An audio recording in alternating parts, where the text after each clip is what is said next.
In the mid-1970s, I took a trip around the world with some others, and during the course of that trip, which had business aspects and pleasure aspects, we flew from Cairo to Bangkok. That was a scheduled flight on Japan Airlines. In those days, Japan Airlines was flying the sub-Indian continent, not any longer.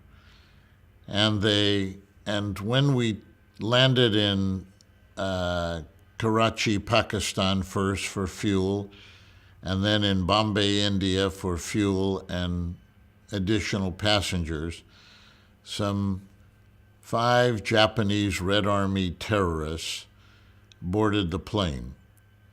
As we took off, going up out of Bombay, the Japanese Red Army terrorists took over the airplane.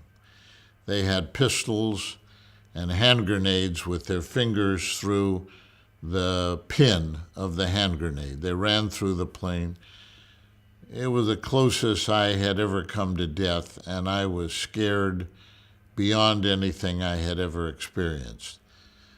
Under those circumstances, you have a hard time not emptying your bowels. It was terrifying, up in the air, and guys running around and shouting in Japanese with guns and hand grenades. The slightest mistake would have had a bullet pierce the shell of the DC-8, and the plane would have crashed.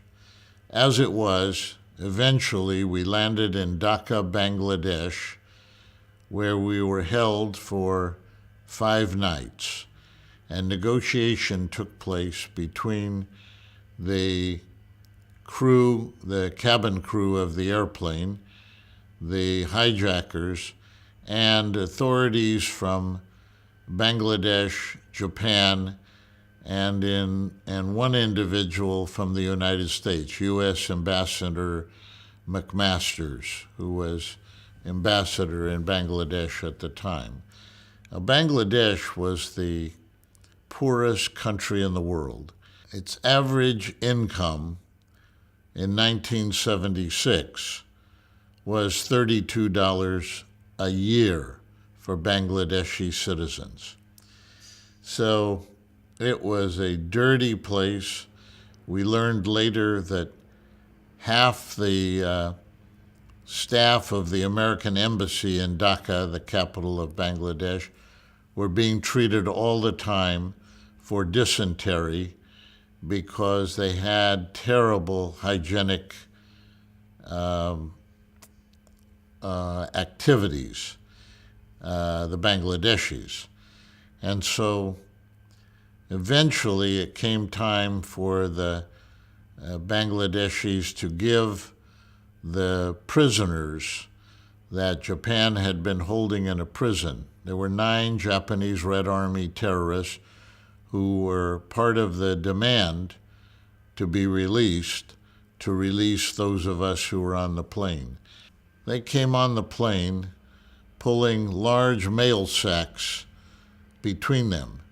Now keep in mind, the ransom was $6 million. That's 60,000 $100 bills in mail sacks. They brought them on the plane, and then the equation shifted. Once the hijackers had gained their colleagues out of Japanese prison and the money they were asking for, the ransom, now they had to get out of there because every moment they stayed in Bangladesh endangered them greater. But they had forgotten to ask for gasoline. So as they were yelling and screaming over the intercom for the Bangladeshis to bring them gasoline, the American ambassador stepped in and demanded my release.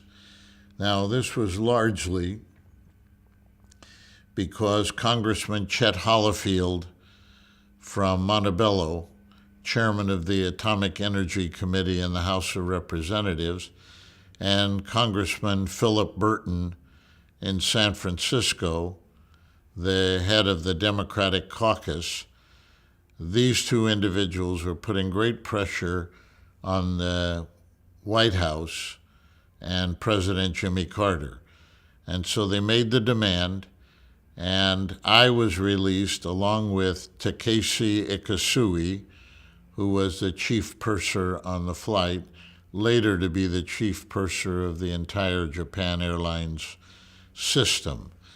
And so as we went to the front door, they handed us our passports.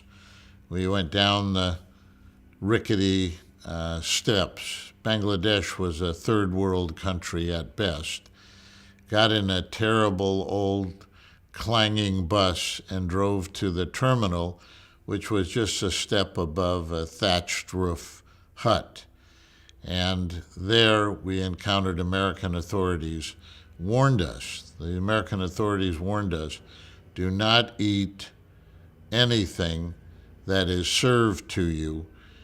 And even though we were at the Intercontinental Hotel, which Noah Webster was turning over in his grave as a description of that building as a hotel, it was a one-story, a dilapidated building, but it was the Intercontinental Hotel in Dhaka, Bangladesh, because of the terrible sanitary habits of the Bangladeshi workers.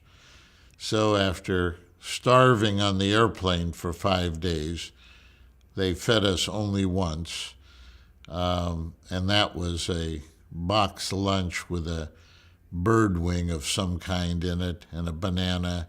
Most of us went another 2 days without eating until we got back to Japan on another Japanese flight. The plane we were on went to Algiers, which was in those days very sympathetic to hijackers. And it spawned the great joke that was told by Willie Brown, then Speaker of the Assembly. They had a big party for me when I came home to Los Angeles. He said, "You guys were worried about Karabian. I wasn't." He says, when that plane got to Algiers, he says, they found those hijackers, but those cats were clean. No money, no hand grenades, no guns, nothing, except one of them had Karabian's business card in his pocket. And to this day, I'm reminded of that comment by Willie Brown. It was beautiful, and it made light of what was a terrifying experience. The hijackers boarded the Japan Airlines flight in Bombay. It was early in the morning, and I remember looking out the window and seeing Aeroflot planes on the runway. It was the first time I had ever seen an Aeroflot plane because, remember, this was in 1977, and we had very little contact with the Soviet Union in those days. They got on the plane by looking like Japanese airline pilots and co-pilots or personnel that belonged on the plane. And they had those square suitcases in which they had the hand grenades and weapons and plastic explosives, which they used later to put around the doors of the airplane so that nobody could get in or get out. These Japanese Red Army terrorists, however, of course spoke Japanese, and their second language they spoke was Arabic because they had been trained by the PLO in the mountains of Lebanon, and they wore those head scarves, red and white hair scarves that you sometimes see on the King of Jordan. So they had been trained in terrorism tactics, and they got on the plane, and when they came on the plane, we just assumed they were Japanese personnel, a backup crew or something. But shortly after we took off from Bombay, headed for our destination, which was Bangkok, they took over the airplane. There was a lot of shouting in the back and so forth, and they came running down the aisle, and the purser, Takeshi Ikasui, stood up and tried to tell them that they would cooperate. They hit him with a pistol, and he had a big gash on his head. It was something they couldn't have accomplished with metal detectors, but there were no metal detectors in the Bombay airport in those days. Well, I realized that we were being hijacked when they ran down the aisle shouting in Japanese at people. I didn't know what they were saying, of course. It was scary beyond belief. I've never experienced anything like that. I'd estimate we were 10 or 15,000 feet up, still climbing to our flight destination level. And it just sapped the energy out of you. You said your last prayer. You thought it was all over. This had been life, and it was ending here for me. I've never been so terrified in my life. And then after we landed, the terror of it subsided somewhat, although we were still, all of us, very much afraid. My teeth were chattering so much that my jaw was aching at the back where the jawbone connects with the head. But we settled in for what was 6 long days and 5 nights of being captives in our seat, raising our hands to be able to go to the bathroom, not being allowed to talk to anybody else on the plane. And when they came through and picked up our passports, some people were hiding their rings and watches and so forth in the seats.